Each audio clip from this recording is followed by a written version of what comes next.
চিত্রনায়ক বাপ্পি চৌধুরীর বিয়ের আলোচনা চলছে বেশ কয়েক বছর ধরে।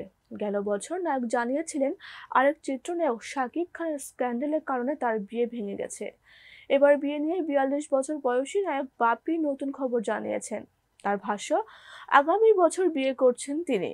বর্তমানে চলছে সেই প্রস্তুতি। বাপ্পি গণমাধ্যমকে বলছেন, আগামী বছর বিয়ে করব, পরিবারের পছন্দেই বিয়েটা করব। তাদের পরিকল্পনা আছে বলে মার্চ এপ্রিলে আমাকে বিয়ের পিঁড়িতে বসিয়ে দেবে। আমিও বিয়ের জন্য তৈরি হচ্ছি। গেল ১২ বছর ধরে ঢাকাই সিনেমার কাজ করছেন বাপ্পি। ১ বছর ধরে একেবারেই কাজ নেই হাতে।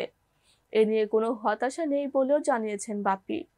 নায়কের ভাষ্য, মানসিকভাবে আমি এক ফোঁটাও হতাশ নই।